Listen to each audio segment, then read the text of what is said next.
저희 다 같이 사도신경함으로 금요일 새벽 예배 하나님 앞에 드리도록 하겠습니다.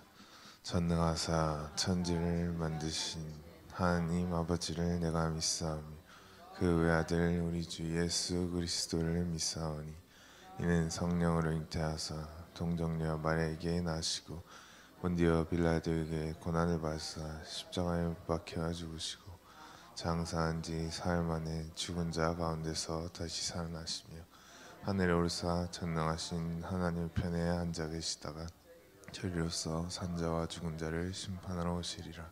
성령을 믿사오니 거룩한 공예와 성도가 서로 교통하는 것과 죄를 사해 주시는 것과 몸이 다시 사는 것과 영원히 사는 것을 믿사옵나이다.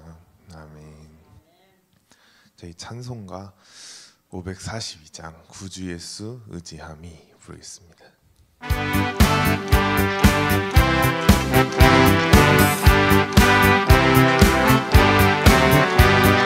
구주 예수 의지함이 심히 기쁜 일일세 허락하심 받았으니 의심하 주옵도다. 예수 믿는 것은 받은 증거 많도다. 예수 귀한 예수 믿음 더욱 주소서. 구주 예수 의지함이 심히 기쁜 일일세 주를 믿는 나의 맘을 그의 피에 적시네. 예수 믿는 것은 받은 증거 많도다. 예수 귀한 예수 믿음 더욱 주소서. 구주 예수 의지하여 죄악 벗어버리네. 아비 받고 영생함을 주께 모두 얻었네. 예수 믿는 것은 받은 증거 많도다. 예수 귀한 예수 믿음 더욱 주소서. 구주 예수 의지하여 구원함을 얻었네. 영원 무궁지나도록 함께 계시리로다. 예수 믿는 것은 받은 증거 많도다. 예수 귀한 예수 믿음 더욱. 예수 믿는 것은 예수 믿는 것은 받은 증거 많도다. 예수 귀한 예수 믿음 더욱 주소서. 아멘. 오늘 본문 말씀 베드로전서 3장 19절 20절 두 절 다 같이 합독하시겠습니다. 베드로전서 3장 19절에서 20절의 말씀입니다.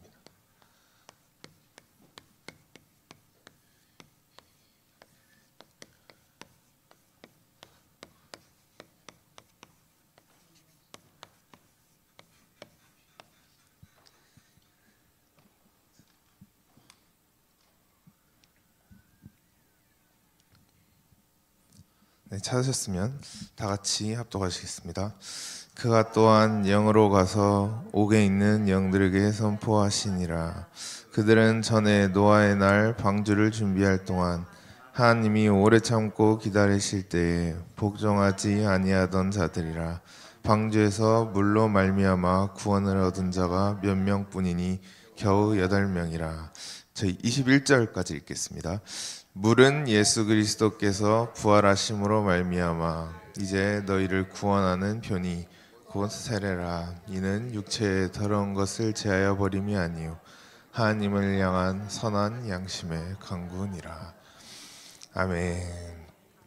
네, 오늘 제목은 하나님의 역사 경영이라는 제목으로 여러분들과 함께 나누고자 합니다.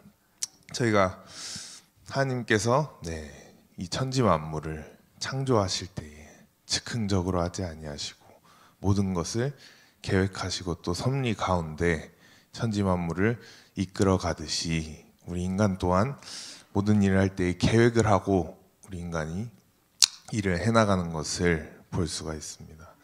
저 여러분들이 이제 사회 나가서 일을 하든지 혹은 교회에서 신앙생활을 하든지 간에 항상 우리 위에 있는 사장님이 됐든 우리보다 뭐 선배가 됐든 지도자가 됐든 항상 우리 위에 있는 사람이 있기 마련인데 우리가 그 사장님의 마음 혹은 그 주인의 마음 우리보다 이끄는 그 지도자의 마음을 모르고 우리가 그냥 마음대로 신앙생활을 하거나 혹은 마음대로 그냥 내 마음대로 일을 해버린다면 아무리 열심히 한다고 할지라도 그 사람은 칭찬이 아니고 오히려 꾸중을 받거나 아니면 그 주인의 마음에 들지 않는 그러한 사람으로 변할 수밖에 없습니다.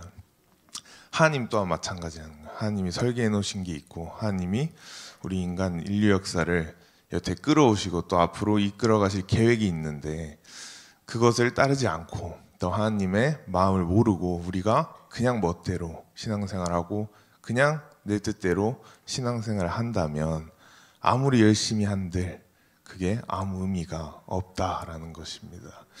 그렇기 때문에 저 여러분들은 신앙생활을 하든 무엇을 하든 간에 우리가 하나님의 마음을 또 우리 주인 또 혹은 우리 사장님의 마음을 우리가 알고서 하자라는 것입니다. 제가 미국에서 대학교 생활을 하면서 정화 목사님께서는 무조건 그냥 시간 나면 성경 읽어라. 주말에 이렇게 시간 비면 성경 읽어라. 성경이 전부다라고 말씀을 하셨습니다. 그게 맞는 말이고 하지만 제가 그 말에 불순종을 해서 읽지 아니하고 젊을 때 나가서 일을 하든지 뭘 해봐야지 언제 해보겠나 또 언제 미국이라는 데서 일을 해보겠나 싶어서 고모를 통해 가지고 주말마다 아시는 분 가게에 가서 데리야끼 데리야끼 가게에 있습니다. 일본식 이렇게 막 철판 이렇게 하는 데 있는데 데리야끼 가게에 가서 주말마다 제가 알바를 했습니다. 열심히 알바를 하고 막 일을 하다가 이제 한국에 올 때가 되니까 졸업하면 한국 와야 되잖아요. 한국 올 때가 되니까 사장님께 말씀을 드렸죠. 사장님 이제 한국에 들어가 봐야 될 것 같다. 죄송하다 하니까 사장님 아쉬워하시면서 어쩔 수 없지 해서 저를 대타할 친구를 하나 구해놓고 그 친구를 제가 이제 교육을 막 시켰어요. 일 이렇게 해라. 막 저희 갖다 놓고 이렇게 해라.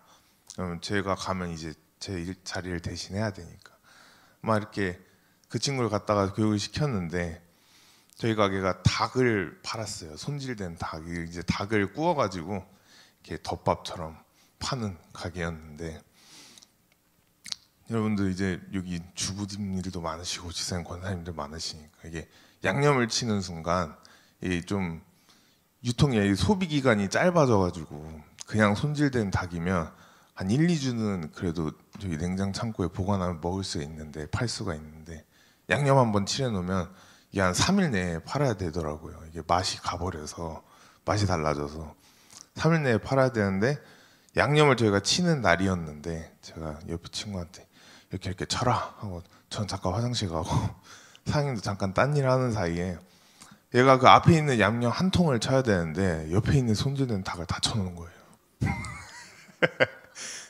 앞에 있는 한 통 치라 그랬는데 옆에 있는 그냥 생닭들 양념을 다 갖다 부어가지고 제가 화장실 갔다 오고 나니까 양념이 비어 있어요. 아무것도 없고 뭐 했냐 하니까 자기 어차피 이거 다 할 거 아니었냐. 그래서 양념통에다가 닭통에다 양념을 다 갖다 부어 놓은 거예요. 그래가지고 이거 어떡하지 해서 그래도 어떻게 상님한테 일단 말씀을 드려야 되니까 말씀 드리니까 막 난리가 났습니다. 이거 다 못 팔면은 네가 책임져라. 이거 거의 한 달치 닭을 그냥 막 양념을 다 쳐놓으니까 다 못 팔면 이거 네가 책임져라 하면서, 물론 책임지라고는 안 했지만, 책임은 안 졌지만, 그래도 그런 일을 보고서 아, 이게 진짜 열심히 한다고 본인 딴에는 열심히 한다고, 그죠? 악한 마음으로 그렇게 했어요. 본인 딴에는 열심히 한다고 사장님이랑 저 도와준다고 치고 양념을 다 갖다 부었는데 결과 어떻게 됐습니까? 꾸지람 먹어요. 꾸지람 먹어. 왜 이런 짓을 했냐. 꾸지람 먹으면서 그 친구가 되게 기분이 우울했던 그 상황이 기억이 납니다. 이와 같이 말씀드리고 싶은 것은 무엇이냐, 우리가 아무리 열심히 해도 그죠? 아무리 열심히 해도 그 친구처럼 양념통을 다 갖다 부어도 주인의 마음, 또 우리에게 있어서는 목사님의 마음, 또 더 나아가서 하나님의 마음을 모르고 우리가 그냥 멋대로 우리 열심대로 살아버린다면 그 친구와 같이 꾸지람 먹고 책임져라 라고 하는 그런 안 좋은 상황이 올 수가 있기 때문에, 저 여러분들은 항상 모든 일을 할 때 우리 위에 있는 사람 그리고 하나님의 마음을 살펴보시면서 일을 하시기를 축복합니다. 아멘. 이와 같이 하나님께서는 천지 만물을 창조하시고, 창세기 1장에 천지 만물을 창조하시고 인류 최초의 인간인 아담을 창조하셨습니다. 아담을 창조하시고 난 뒤에 아담에게 축복의 말씀을 주셨어요. 축복의 말씀. 생육하고 또 뭐죠? 번성하, 땅에 충만하라. 심지어 이렇게 다스림의 복까지. 다스림. 생육하고 번성하고 충만하라, 또 다스리라 라는 이런 축복의 말씀을 아담에게 주셨다는 거예요. 이것은 아담이 선악과를 따먹기 전에 에덴 동산에서 하와와 살 때 아담이 받았던 그 말씀입니다. 이 말씀을 오늘 저와 여러분 또한 받아야 하는 줄로 믿습니다. 생육하고 번성하고 땅에 충만하라 라는 이 말씀을 아담이 받고 정말 죽지 않고 하나님과 계속 동행하면서 에덴 동산에 살았으면 얼마나 좋았겠습니까? 하지만 뱀이 나타나서, 마귀 사탄이 나타나서 뭘 먹었었죠? 선악과를 아담이 하와와 같이 따먹게 되고, 그 뒤로 우리 인간에게 임한 것은 죽음이 임하고 죄가 임하고 수고와 고난, 고통, 이런 것들이 다 선악과 이전에는 없던 단어들인데 선악과를 따먹고 나니까 인간에게 죽음이 찾아오게 되고, 모든 인간은 태어나면 죄 아래 원죄를 가지고 태어나게 되고, 모든 것이 이 세상에 지금 공짜가 없는, 모든 것이 값을 치러야 되는 그러한 인간의 세계를 선악과 이후에 아담과 하와가 만들어냈다라는 것입니다. 이러한 말씀을 받고 선악과를 먹고 타락한 아담이 이제 에덴 동산에서 하나님께서 쫓아내시고, 에덴 동산에 쫓아내시고 난 뒤에 아담과 하와가 가인과 아벨을 낳고, 그 뒤로부터 거의 1000년 동안 수없는 자녀들을 낳아오면서 인류 역사가 진행되어 왔습니다. 정광훈 목사님, 저분 설교 때 말씀하신 것과 같이 계산해 보니까 몇 명이라 하셨죠? 약 100억 명. 정말 상상을 초월하는 그런 숫자. 약 100억 명. 지금 인류 다 합쳐봤자 76억, 80억도 안 되는 인류인데 100억 명이나 되는 수많은 생육번성 충만이 이 시대에 임해서, 이렇게 수많은 인간들이 번성하고 땅에서 이렇게 지냈어도 결국은 하나님 눈에 들지 않으니까, 하나님 마음에 들지 않으니까 하나님께서 노아를 택하셔서 이 100억 명 중에 인간이 있어도, 오늘 본문 말씀 보면은 몇 명이 구원받았다고 써 있어요? 겨우 8명. 100명 중에 겨우 8명이 구원을 받았더라. 이게 확률이, 이게 무슨 확률입니까? 로또보다도, 그죠? 웬만한 세상에 있는 확률보다도 100억 명 중에 8명. 이거는 말할 수 없는 만큼, 이 정도로 이 시대 또한 마찬가지인 것 같습니다. 저 여러분들이 살아가는 이 시대, 76억이라는 인구가 살고 있지만 또 그 인구 중에 정말 수억 수십억의 기독교인, 교회 다니는 기독교인들이 있지만 그 기독교인들 중에 과연 하나님 눈에 드는, 또 하나님 마음에 합하는 기독교인이 과연 몇 명이나 될까라는 것입니다. 정말 교회는 다니지만 진정 하나님께서 노아를 부르셨을 때 이 8분이 없더라 하는 이 상황이 어느 시대든, 특히 오늘날 지금 이 시대는 더더욱이 이게 적용되는 것 같습니다. 교회 다닌다고 다니는 게 아니에요. 교회 다닌다고 다니는 게 아니고, 교회를 다니면서도 왜 세상 사람들이랑 가만히 옆에 두고 보면은 어쩔 때는 진짜 세상 사람들이 더 착해 보이고 어쩔 때는 세상 사람들이랑 구분을 할 수 없을 정도로, 교회 다니는 사람이랑 세상 사람이랑 구분을 할 수 없는 시대가 지금 시대인 것 같습니다. 저와 여러분들은 세상 사람들과 옆에 두고 구분했을 때도 누가 봐도 말하지 않아도 저 사람은 교회 다니는 사람이야, 저 사람은 진짜 교인이다 라는 그런 입술의 고백이 다른 사람으로부터 나오기를 축복합니다. 그와 같이 하나님께서 노아를 부르시고 노아에게 뭘 시키셨죠? 방주를 지으라고. 방주를, 3층짜리 방주를 지어서 너와 그 8가족이 방주 안에 들어갔다가 40일 후에 방주에서 나오니까 하나님께서 선악과 따먹기 이전에 아담의 상태 뭐예요? 생육하고 번성하고 땅에 충만하라, 모든 것을 다스려라 라는 선악과 따먹기 이전의 상태였던 이 아담의 상태를, 이 축복의 말씀을 누구에게도 주셨어요? 노아에게도. 창세기 9장에 노아에게도 동일한 축복의 말씀을 주셨다라는 것입니다. 이 말씀을 오늘날 저와 여러분들이 받자라는 것입니다.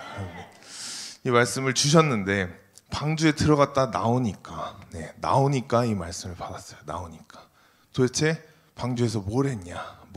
오늘 성경 본문 말씀을 보니까 세례를 받았다라고 나왔어요. 세례를 받았다. 방주에서 세례를 받았다.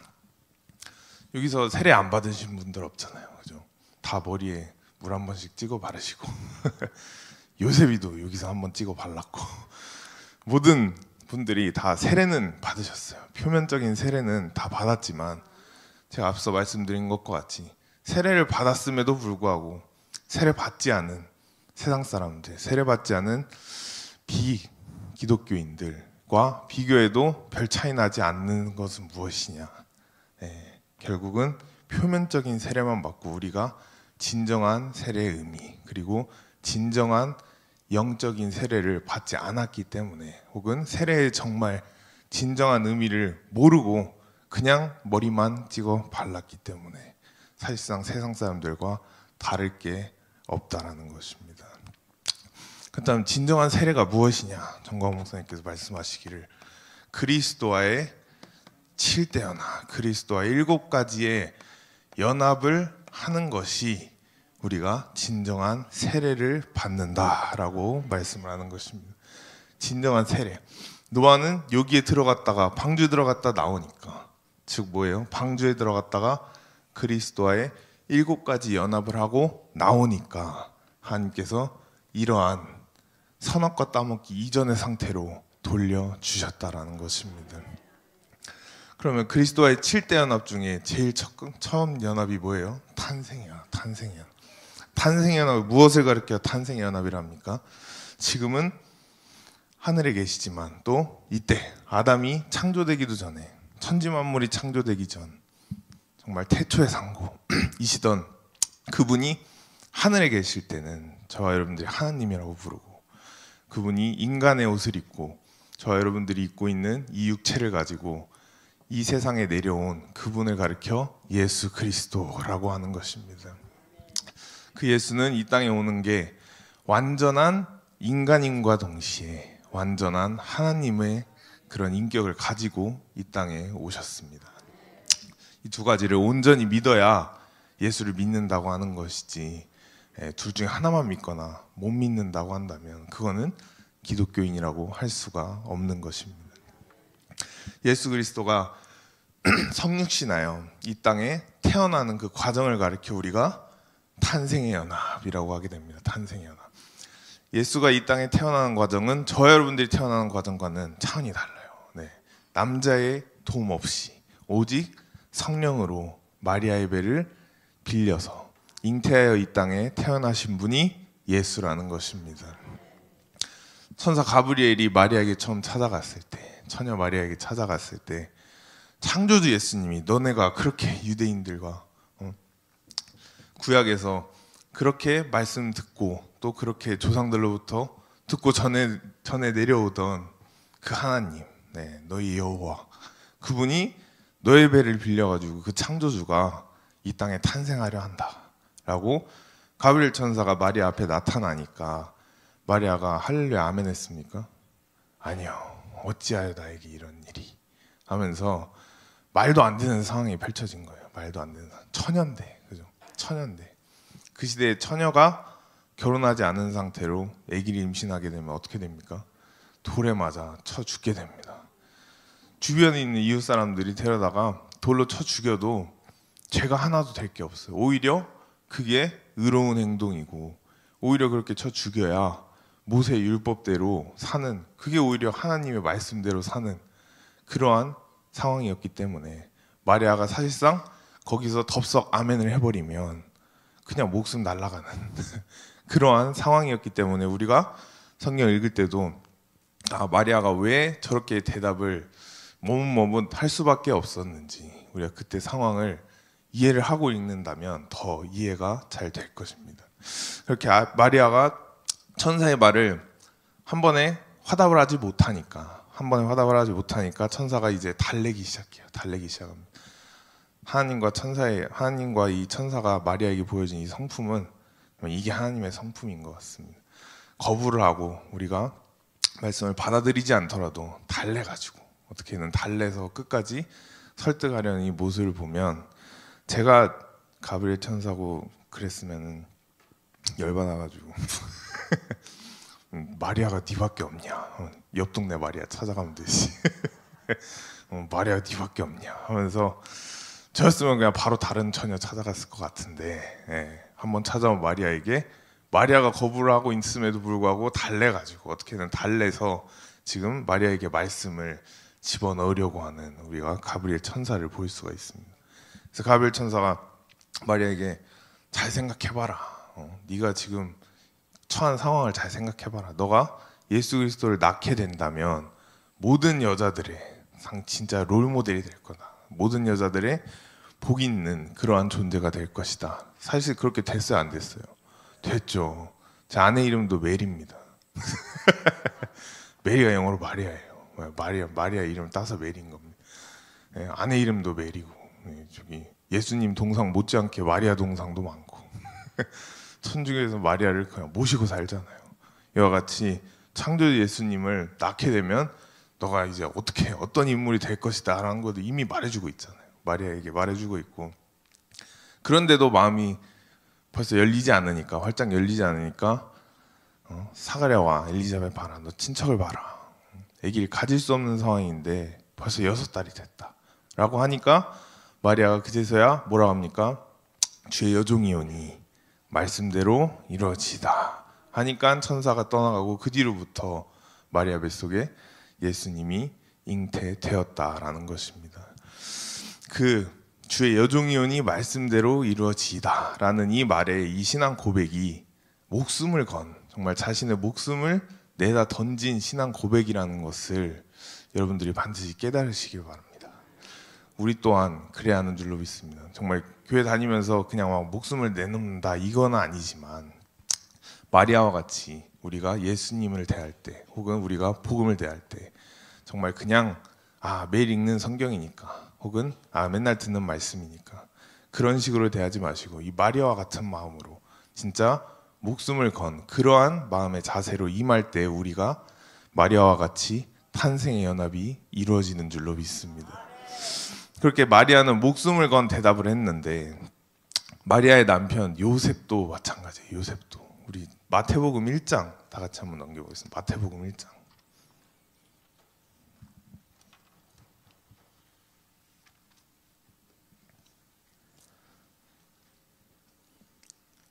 네, 1장 19절 20절 다 같이 함께 읽겠습니다.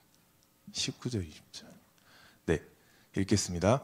그 남편 요셉은 의로운 사람이라 저를 드러내지 아니하고 가만히 끊고자 하여 이 일을 생각할 때 주의 사자가 현몽하여 가로되 다윗의 자손 요셉아 내 아내 마리아 데려오기를 무서워 말라. 저에게 잉태된 자는 성령으로 된 것이라. 아멘. 이 말씀을 보면 요셉 또한 지금 이 상황이 그렇게 달갑지만은 않은 상황인 걸 알 수가 있습니다. 왜? 천사가 지금 요셉 앞에 나타나서 사실상 마리아한테 했던 말을 똑같이 하고 있으니까. 남편의 입장에서 아직 결혼하지 않은 여자가 약혼만 했는데 갑자기 배가 불러온다. 갑자기 임신을 한 상태로 결혼을 해야 된다. 이거는 있을 수 없는 일입니다. 만약에 제가 똑같은 요셉의 상황이었으면은 저는 믿음이 약해서 그런 건지 몰라도 저는 바로 그냥 집에 쫓아냈을 것 같아요. 마리아 들어오면은 어딜 들어올라 하냐고 나가라고 하면서 바로 쫓아냈을 것 같습니다. 왜? 아주 결혼도 안 한 상황인데 왜 아기가 생기는 게 어디 있습니까 세상에. 저는 받아들이지 못할 것 같은데 19절 보니까 요셉은 어떤 사람이라고 나와 있어요? 의로운 사람, 의로운 사람. 우리 저 포함해서 모든 남자들이 이 요셉을 닮아 의로운 사람이 돼야 하는 줄로 믿습니다. 의로운 사람, 의로운 사람이라 그를 드러내지 아니하고 정말 이 상황이나 이런 상황을 드러내지 아니하고 그냥 가만히 끊고자 해요. 진짜 가만히 끊고자 해요. 이러한 것을 볼 때 요셉의 입장에서도 이거는 있을 수가 없는 일인데 사실상 결혼할 아내가 이미 결혼하기도 전에 아기를 가지고 오는 건 있을 수가 없는 상황인데도 천사가 나타나서 요셉에게 말씀을 전하고 요셉 또한 마리아를 받아들이고 아내로 받아들이고 나는 이러한 상황을 볼 때 마리아 못지않게 요셉 또한 이것도 결국 목숨을 건 결단을 보여주는 것입니다. 그래서 마리아가 예수님을 뱃속에 잉태하여 이 땅에 예수님을 탄생시킨 것 이것이 인류 역사에 있어서 수많은 기적들이 있지만 모세의 홍해부터 해가지고 여리고성 무너지는 것 수많은 기적들이 있지만 예수님이 창조주가 이 땅에 인간으로 탄생하는 것이 인류 역사에 있어서 제일 큰 기적이라는 것입니다. 이거보다 더 큰 기적이 없어요. 창조주가 이 땅에 탄생하는 것. 근데 창조주가 이 땅에 탄생하는 것보다 오늘날에 있어서는 더 큰 기적이 바로 무엇이냐? 저와 여러분들이 이 사실을 2000년 전에 일어난 이 사실을 옆에 있지도 않았고 누굴 통해 듣지도 않았어요. 그냥 앞에 계신 분이 목사님이 설교하는 말씀 듣고 여기 까만 글자로 적혀 있는 글자 보고 우리가 마치 우리가 그때 당시 마리아인 것 마냥 우리가 예수님을 탄생시킨 것 마냥 예수님을 믿고 아멘 한다는 것 자체가 여러분들은 뭐예요? 제정신이 아니라는 거예요. 저는 모르겠습니다. 저는 믿음이 부족해서 그런 건지 몰라도 저는 친한 사람도 친한 사람이지만 사람의 말을 잘 믿질 않아요. 사람의 말을 잘 믿지 않습니다. 모르겠어요. 당한 게 있어서 그런 건지 믿질 않아요. 사람의 말을 믿지는 않는데 저보다 더한 분들도 당연히 계실 겁니다. 사람의 말도 믿지 않는데 지금 여기 쓰인 말 누가 쓴지도 모르는데 여기 쓰인 말을 읽고 나 이걸 믿겠다. 수천 년 전에 일어난 일이지만 나 믿겠다 하고 이렇게 인정하는 것이 우리 인간의 힘으로 가능해요? 불가능해요? 불가능해요. 우리 인간의 이성은 항상 합리적인 거, 논리적인 거, 자기를 이해시켜 주길 바라지 2000년 전에 일어난 일을 그냥 말 한마디 듣고 믿어라 하는데 그것을 인정하는 것은 우리 인간의 이성으로는 불가능하다라는 것입니다. 근데 저와 여러분들이 왜 그냥 아무 의심하지 않고 아멘 예수님 이 땅에 태어났습니다 라고 하냐? 우리 속에 계신 성령님께서 우리 계신 성령이 우리를 감동하여 이 사실을 믿게 하는 줄로 믿습니다. 그것 자체가 예수 그리스도가 이 땅에 태어난 이 탄생의 사건보다도 더 큰 기적의 사실임을 여러분들이 깨달으시길 축복합니다. 예수님이 이 땅에 태어난 거는 마리아 본인은 그래도 알잖아요. 자기 배가 불러오고 또 여성분들은 다 아시겠지만 임신하면 아기랑 24시간을 계속 나누는데 교감을 하고 옆에 있는 남편들은 그냥 메리가 요셉이 임신했을 때도 그냥 요셉이 움직인다 하면은 그때 가서 한번 만져보고 그때 가서 한 번씩 이렇게 만져보고 막 그러지 본인 말고는 알 수 있는 사람이 없잖아요. 이와 같이 마리아 말고는 예수님의 이 탄생의 사실을 솔직히 느끼고 알 사람이 없는데도 저 여러분들은 수천 년이 지나고 지금 이 자리에서도 뭐라 하고 있어요? 아멘 하고 있잖아요. 아멘. 그것이 무엇입니다? 성령님의 힘이라는 것입니다. 그렇게 성령님의 힘으로 우리가 탄생의 연합, 여러분들 속에 탄생의 연합이 이루어지셨습니까? 아멘.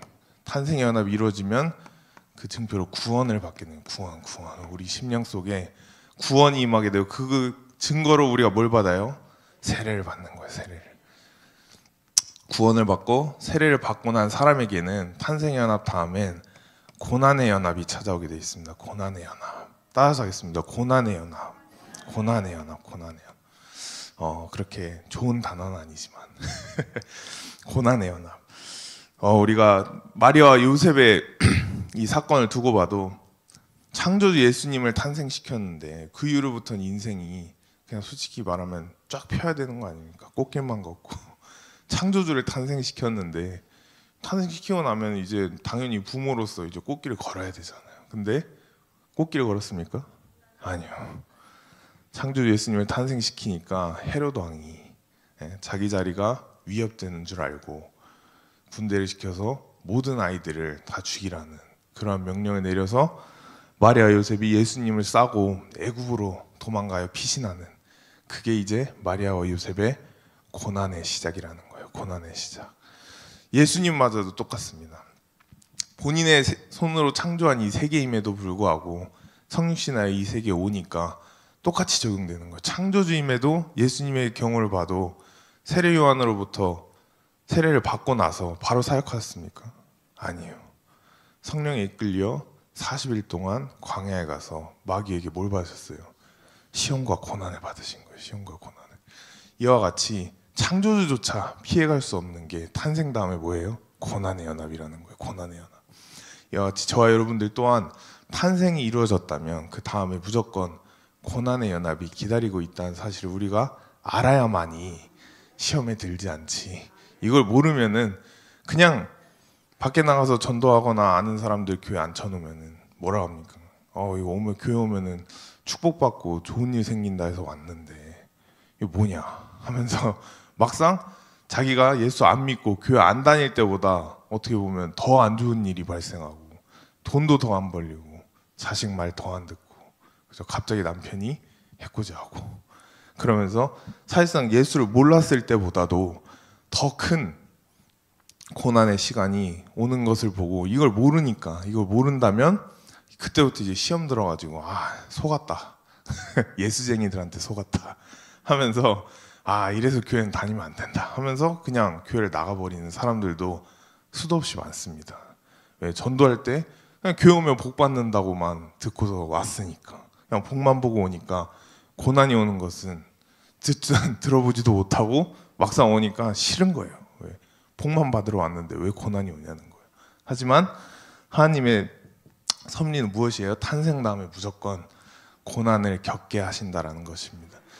근데 이 고난을 그냥 겪게 하시는 것이 아니고 고난 뒤에 우리를 기다리고 있는 하나님의 축복이 반드시 기다리고 있는 줄로 믿습니다. 이것을 보고 고난을 견뎌야지 그냥 고난만 견디라면 저도 싫습니다. 여기서 끝난다라고 한다면 저도 고난 받기 싫어요. 하지만 고난 뒤에 우리 뒤에 하나님께서 주실 축복이 분명히 기다리고 있다라는 것을 믿음의 눈을 뜨고 여러분들이 보신다면 우리가 고난의 연합 또한 이겨내고 또 이것 또한 기쁨으로 맞이할 수 있는 그런 상황이 오기 마련입니다. 정호원 목사님도 보세요. 지금도 솔직히 그 진행 중에 있지만 진짜 저는 이제 아들로서 옆에서 평생 아버지 봐오면서 그냥 일평생이에요. 일평생. 태어났을 때부터 지금까지 일평생 고난의 길입니다. 솔직히 동네에 그냥 이렇게 교회 이 정도면 큰 편인데 큰 교회 그냥 이 교회 가지고 계속 사역하시면 편하시죠.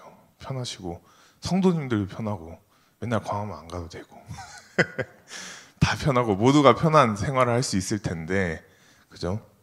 나라 한번 살려보겠다고 하나님께 받은 그 사명대로 달려나가 보겠다고 하니까 고난의 길이 시작되는 거예요. 고난의 길. 그냥 다른 목사님들처럼 한 교회 붙잡고 그냥 일평생 하다가 후임자 물려주고 하면 얼마나 꽃길이겠습니까? 예, 아무 문제 없고 아무 탈 없고 뉴스에 보도 안 되고 그렇게 끝났으면 얼마나 좋았겠어요. 하지만 뭐예요? 고난의 길을 걷는다는 거예요. 고난의 길.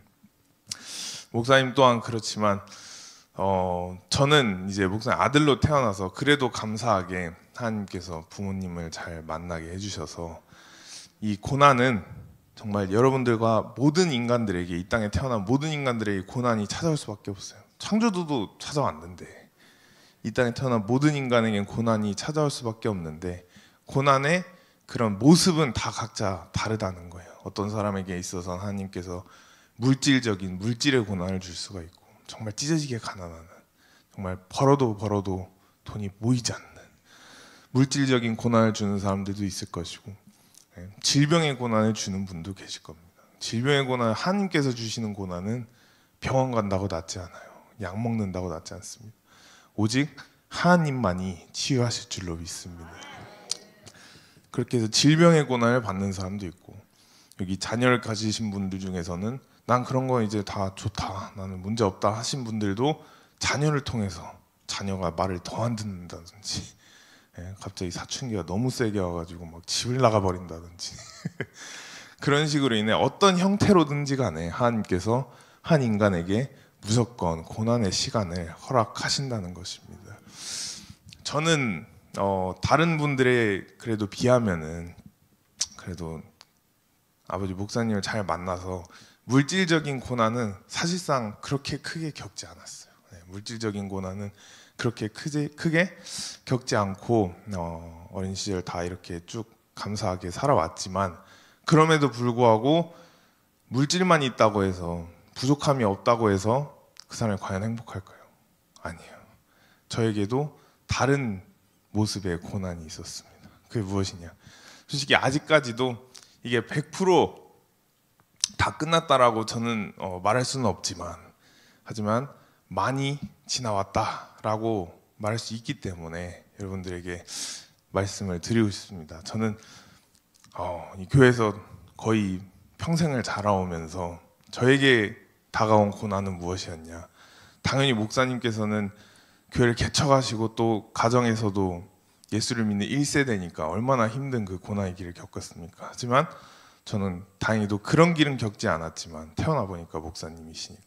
근데 저에게는 어떤 고난이 있었냐? 저는 이 관계로서의, 정말 이 인간 대 인간으로서의 관계로서의 고난이 저에게 생각해 봤을 땐 제일 심하게 왔었습니다.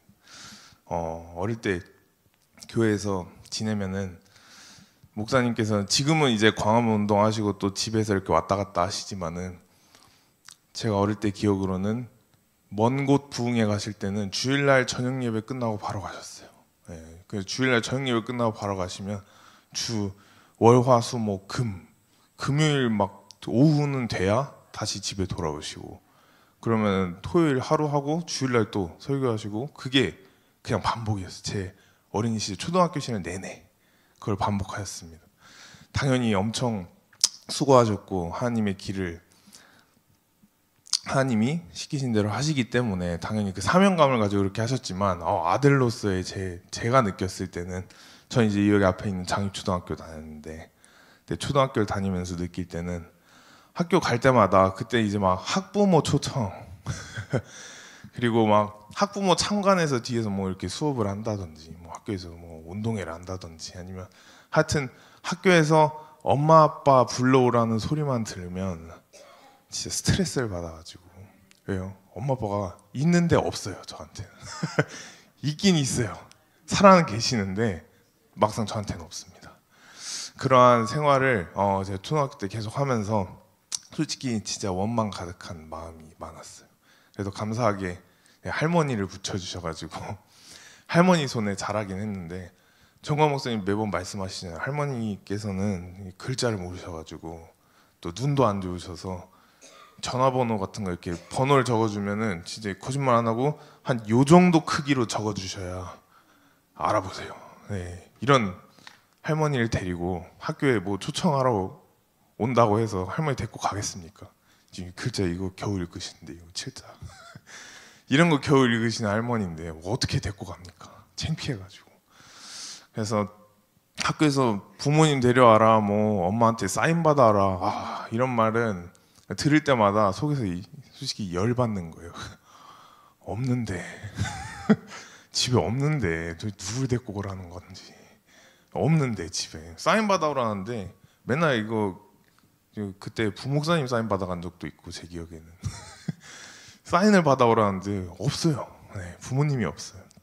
그와 같이 정말 이 부모님 없이 자란다는 게 저에게 있어서는 물질적인 거 이런 거 다 필요 없습니다. 그때에 있어서는 이 부모님 없이 자라는 이 시간이 제일 큰 고난의 시간이었습니다. 제일 큰 고난의 시간이고 그 어린 시절 다 겪고 나니까 이제 미국을 가게 돼요. 초등학교 졸업하고 미국을 가게 됩니다. 미국 가니까 뭐 어차피 엄마 아빠 없이 살았는데 엄마 아빠 없이 어차피 한국에 살았으니까 미국 가고 나니까 미국에서도 뭐 없이 살아는 건 똑같아요. 그래서 살만했습니다. 살만했습니다. 그래서 미국에서 살다가 그때부터 이제 정광 목사님께 본격적으로 뭘 시작하냐, 애국 운동을 시작하시는 거예요. 애국 운동을. 이제 막 대규모로다가 성도님들 모아놓고 애국 운동 이제 나라 살리겠다라고 시작하시는데 그걸 본 제 마음은 어디 가서 아빠 얘기를 못 하겠는 거예요. 어디 가서 부모님 뭐 하시냐 그러면 목사님인데요. 그러면은 뭐 어디 목회하시냐 아니면 무슨 교회냐 말을 못 하겠어요. 말을 못 하겠어요. 모르겠어요. 너무 불편한 마음이 있어서 말을 못 하겠어요. 그래서 제가 미국에서 거의 12년 가까이 살았는데 물론 나중에 대학 때는 이렇게 집을 구해서 이렇게 하숙생으로 살았지만 지금까지도 그 집주인이랑 같이 살던 분들 중에는 제가 정광 목사 아들이라는 걸 한 번도 몰라요. 그만큼 제가 꽁꽁 숨기고 살았습니다. 꽁꽁 숨기고. 그게 다 저에게 있어서 고난의 시간이었던 것 같습니다. 정말 다 꽁꽁 숨기고 이 불만 가득 원망 가득한 마음으로 왜 그냥 버젓이 목회하면 되지, 다른 목사님들처럼 왜 이렇게 뉴스에만 나오고 왜 이렇게 이름만 치면 안 좋은 말만 나오는지, 그게 아들로서의 너무 느낌이 다른 거죠. 다른 성도님들도 마찬가지겠지만. 그래서 그 고난의 시간을 겪다 보니까 또 19년도에 못 하셨어요. 시국선 한번 터뜨리시고 그러다 보니까 이 주변 사람들한테 말을 못 하겠는 거예요. 이 관계성에 대해서 말을 못 하겠는데, 그래도 이 고난의 시간 하나님께서 허락하셔가지고 감사하게도 지금에 있어서는, 그때는 어디 가서 정광 목사님 아들이라고 이제 만약에 다른 사람이 들으면 사람들이 이제 솔직히 되게 부정적인 말들을 많이 하는 사람들이 많죠. 왜 이렇게 목사가 정치를 하냐, 왜 이렇게 교회 이상한 거 아니냐, 왜 그러냐 하는 식으로 말을 많이 하는데, 아들의 입장으로서 아버지가 그런 말을 들으면 좋아요 안 좋아요? 당연히 안 좋죠. 그러니까 저는 그거를 아예 듣기도 싫어서 그냥 막 감추고 다니다가 감사하게도 하나님께서 고난 시간에 견디게 하셔가지고 지금은 물론 아직도 뭐 학교가 됐든 어디가 됐든 그런 부정적인 말들이나 시선이 느껴지죠. 들릴 때도 아직도 많습니다. 근데 지금은 그때랑 마음가짐이 달라요. 지금은 그때랑 마음가짐이 달라서 지금은 똑같은 말 들었음에도 똑같은 부정적인 말이야. 근데 지금은 속에서 어떻게 반응이 나오냐, 예를 들어 같은 뭐 다른 교회 다니는 사람인데 근데 교회는 그런 거 하면 안 되는데 왜 그러냐, 약간 이런 식으로 말을 한다면 저는 속에서, 물론 이제 밖으로 나오면은 관계가 좀 안 좋아질 수 있으니까 속에서부터 그냥 제가 막 의식하는 게 아니고 속에서부터 무슨 마음이 올라오냐, 속에서 혼자 무슨 말을 하냐, 그럼 너는 이 정광 목사님과 광음 외국 성도님들이 이렇게 목숨 바쳐 나라 구하겠다고 뛰어들었을 때 넌 뭐 했냐 이러한 마음이 속에서부터 올라오더라고요. 그러면 너는 그냥 교회에서 말씀 읽고 기도하고 국수 먹었겠지, 그냥 다른 성도님들처럼 평범하게 신앙생활을 했겠지. 그러면서 욕을 하는 건 아니지만 마음속에서 그게 올라오더라고요. 그러니까 마음이 극과 극으로 바뀐 것 같아요. 처음에는 진짜 원만불평, 그리고 심지어 창피한, 이 부모님을 향한 이 창피한 마음을 가지고 있다가 지금은 똑같은 말을 들었을 때 말은 바뀌지 않았어요. 하지만 속에 있는 마음가짐이 그럼 넌 뭐 했냐? 너가 할 말은 아니다. 우리는 하는 대로, 하나님이 시키는 대로 간다 라는 그러한 마음가짐이 지금은 속에서부터 올라오는 것을 볼 때 하나님께서 저뿐만 아니고 제가 말씀을 드린 이유는 여러분들 또한 마찬가지라는 거죠. 꼭 이런 고난이 아니더라도 하나님께서 무조건 가지가지의 모습으로 여러분들에게 고난을 주실 터인데, 그 고난의 길을 여러분들이 낙심하거나 혹은 고난받기 전에도 막 두려워가지고 떨면서 혹은 고난을 피하려고 하는 그런 모습을 취하지 마시고, 우리가 고난이 어차피 올 거라면 그 고난을 기쁘게 받아들여서 고난 뒤에 다가올 그 축복을 우리가 보고 믿음의 눈으로 보고 달려나가자라는 것입니다. 그리하여 탄생의 연합이 이루어진 여러분들에게는 고난이 찾아올 텐데, 그 고난을 우리가 어떻게 맞이하고 맞서냐에 따라 우리가 다음 단계로 넘어가는지, 아니면 그 고난이 계속해서 우리 인생에서 되풀이 되는지가 결정이 되기 때문에, 여러분들은 이미 아시니까, 고난이 오는 걸 아시기 때문에 그 고난을 잘 견디고 이겨내셔서 다음 단계로 나아가서 하나님께 이런 생육번성 충만의 축복의 말씀을 받는 저와 여러분들이 모두 되시기를 축복합니다. 저희 찬양 화려하지 않아도 행복하고서 저희 기도하겠습니다.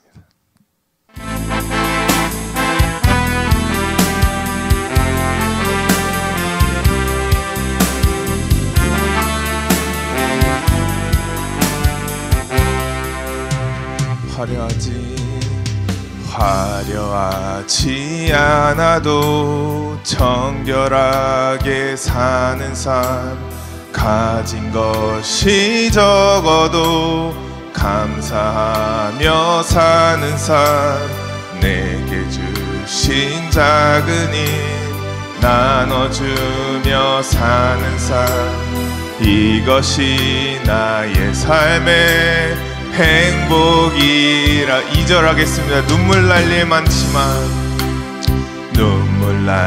일 많지만 기도할 수 있는 것, 억울한 일 많으나 주를 위해 참는 것, 비록 짧은 작은 삶 주 뜻대로 사는 것, 이것이 나의 삶의 행복이라. 이것이 행복이라오.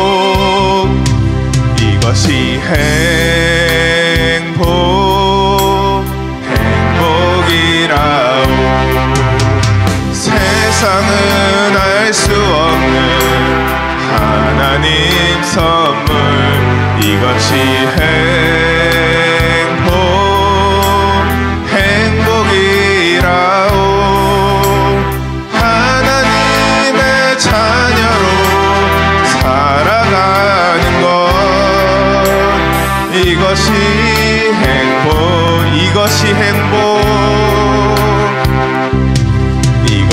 행복이라오. 세상은 알 수 없는 하나님 선물, 이것이 행복이라오. 하나님의 자녀로 살아가는 것, 이것이 행복. 저희 2절 다 같이 한번 하겠습니다. 2절 눈물 날 일 많지만 기도할 수 있는 것, 억울한 일 많으나 주를 위해 참는 것,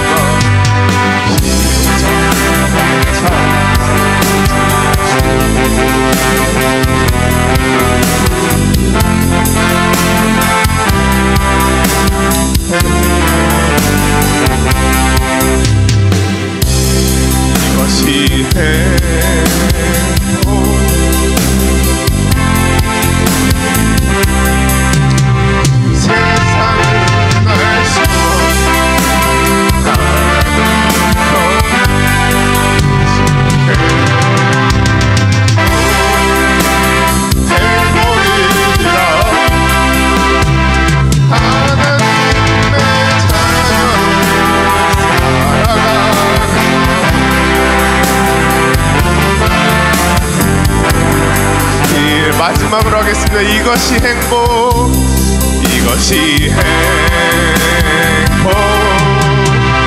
행복이라. 세상은 알 수 없는 하나님 선 이것이 행복, 행복이라오. 하나님의 자녀를 살아가는 것 이것이 행복이라오. 아멘. 이 시간 우리 다같이 기도하실 때 정말 말씀 들은 것처럼 주님 내 속에 탄생의 연합이 온전히 이루게 하여 주시옵소서. 탄생의 연합을 거쳐 우리 앞에 고난의 연합이 찾아왔을 때도 우리가 정말 두려워하며 피하는 것이 아닌 찬양 가사와 같이 행복한 마음으로, 기쁜 마음으로 믿음의 눈을 뜨고 고난 뒤에 주실 축복을 기다리며 살아갈 수 있는 저와 여러분들이 되게 해달라고 이 시간 다같이 주여 삼창하시면서 기도하시겠습니다. 주여!